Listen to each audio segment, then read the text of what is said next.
What to look for: blood spurts, bright red colour, rapid blood loss, pale, cold, clammy skin. Just put pressure on that. That's it. Apply direct pressure to the bleeding wound. For example, a pressure bandage.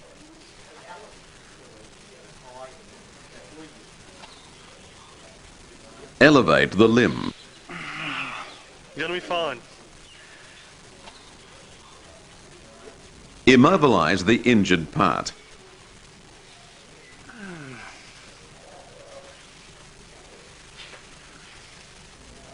Rest and reassure the patient.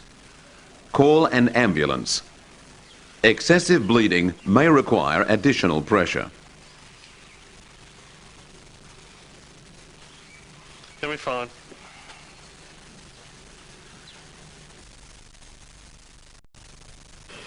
What to look for: rapid breathing, rapid pulse, distressed, anxious, short of breath, exhaustion, pale, sweaty skin, wheezing, etc. Position the patient. Upright position, resting arms up on pillows or back of chair.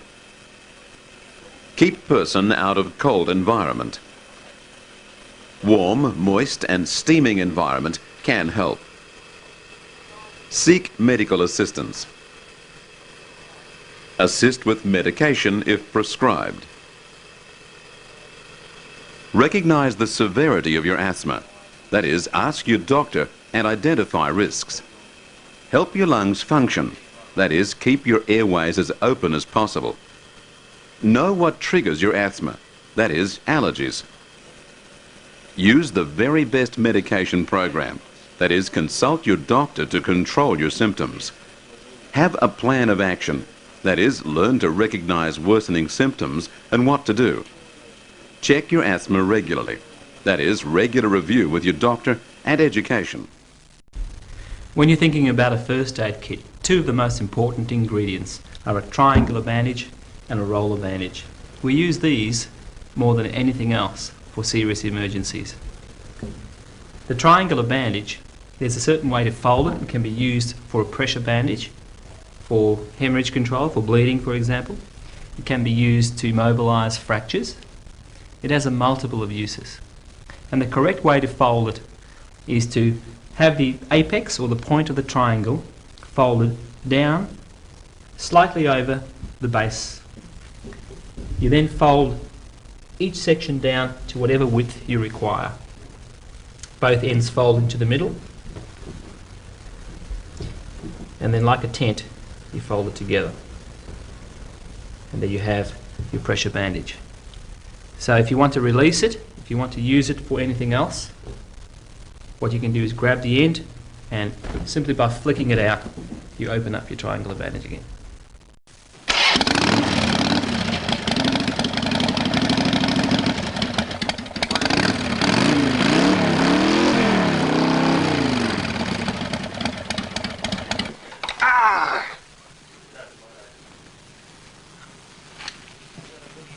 Quickly cool the burnt area with cold water.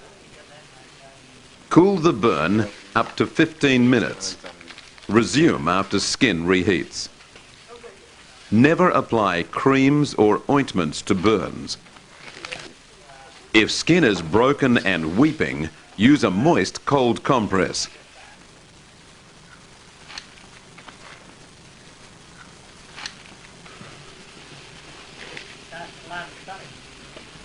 Use a dry dressing or clean dry cloth.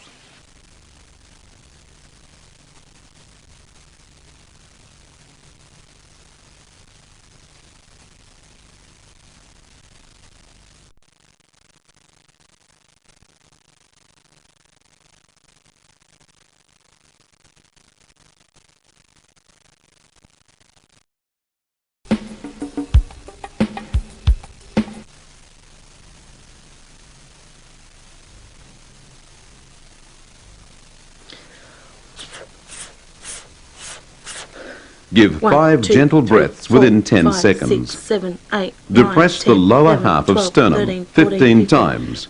2 fingers for baby. Give 2 gentle breaths.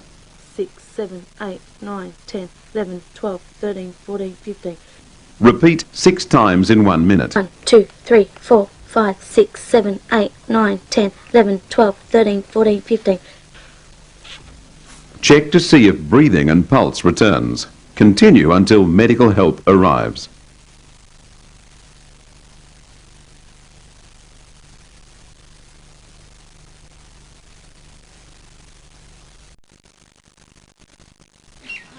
You are a worry. I am a worry. You are a worry. Warrior.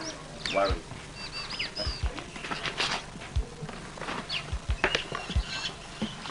What to look for? Sudden stop to activity, clutching of throat, gasping, wheezing, distended neck muscles, red face. Do not panic. Encourage coughing. Lay person on their side, lateral. With warning, give 4 blows with back of hand between shoulder blades.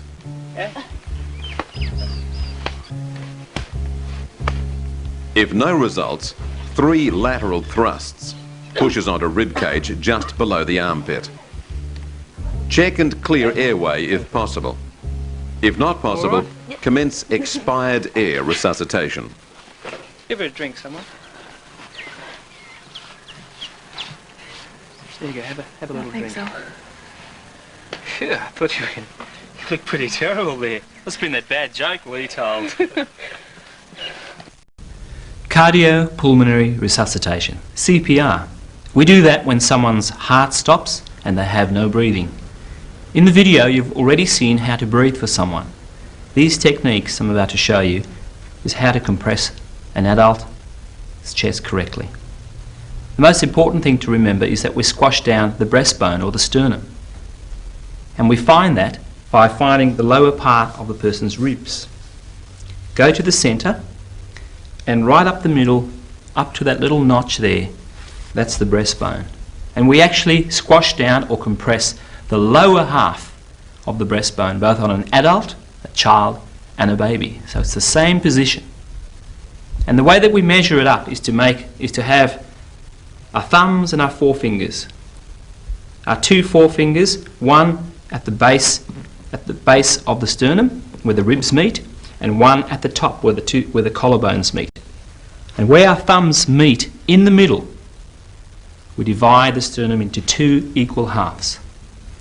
Place the heel of your hand in the lower half of the sternum.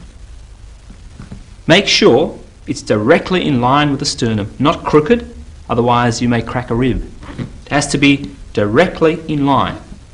Let me show you that again. 2 index fingers, one at the bottom of the sternum, one at the top. Where the thumbs meet in the middle, place the heel of one hand into the lower half of that sternum. Make sure that you're about 1 hand span away from the body with your knees, and about 1 hand span apart. Make sure one hand is on top of the other. Lock your elbows in and put your shoulders directly above the person. You then squash down 15 times. 1 and 2 and 3 and 4 and 5 and 6 and 7 and 8 and 9 and 10 and 11 and 12, 13 and 14 and 15. Notice my hand did not come off the surface. Don't hop. Maintain a regular beat. 1 and 2 and 3 and 4 and 5 and 6 and 7 and 8 and 9 and 10 and 11 and 12, 13 and 14 and 15. Then your 2 breaths. And you do that cycle 4 times in 1 minute. And yes, you've guessed it, never stop until professional help arrives.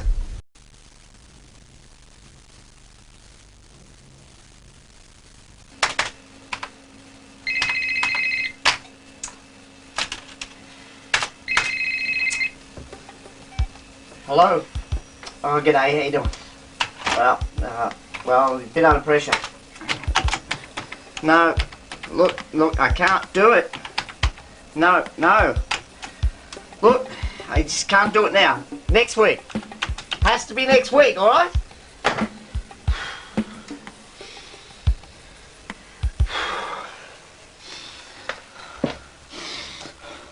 Millie?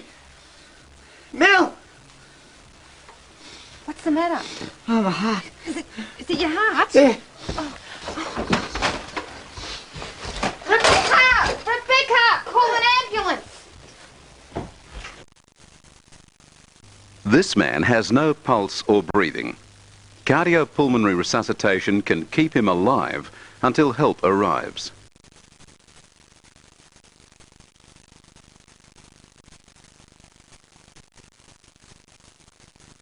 Give 5 full breaths within 10 seconds. A. Depress the lower half of the sternum, chest, 15 times to compress the heart.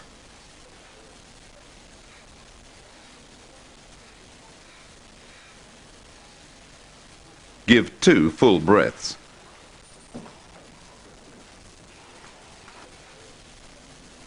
Repeat 4 times in 1 minute. Check to see if breathing and pulse returns.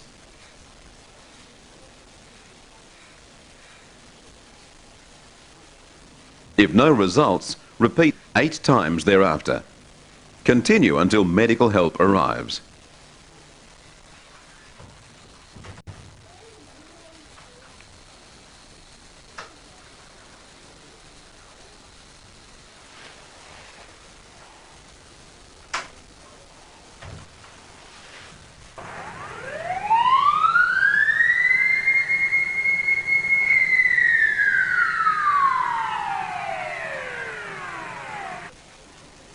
Rebecca! Yeah? Can you come and push on Daddy's chest? And I'll breathe in, alright? The most experienced person breathes for the patient. The other person compresses the lower half of the sternum. Depress the lower half of the sternum, that is the chest, 5 times to compress the heart. 4,000, 5,000, 1,000, 2,000, 3,000, 4,000, 5,000. Give 1 full breath every 5 seconds. 4,000, 5,000, 1,000, 2,000, 3,000, 4,000, 5,000. This should be a continuous process. The person performing the heart compression does not need to stop while a breath is given. 1,000, 2,000, 3,000, 4,000, 5,000, 1,000, 2,000, 3,000, 4,000, 5,000. Maintain this pattern without ceasing for 1 minute. That is for 12 breaths. 2,000, 3,000, 4,000, 5,000, 1,000, 2,000, 3,000, 4,000, 5,000. Check airway, breathing and circulation. Bethany, answer the door. If no results, continue until medical help arrives. 1,000, 4,000, 5,000, 1,000, 2,000, 3,000, 4,000, Hello. 5,000. With the ambulance here. Mr. Slip, is it? Yeah. Just let me in there. You look like you're doing a good job there. You may have saved his life. Charging now.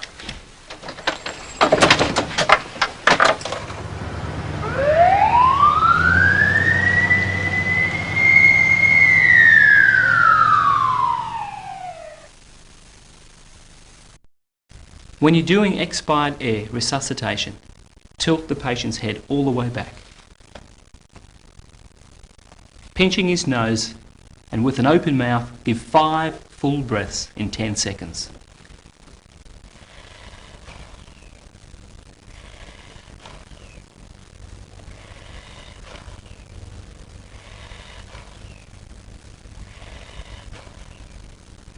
Check the airway, breathing and pulse again. There is a pulse, but there's no breathing. So continue 1 breath every 4 seconds for an adult.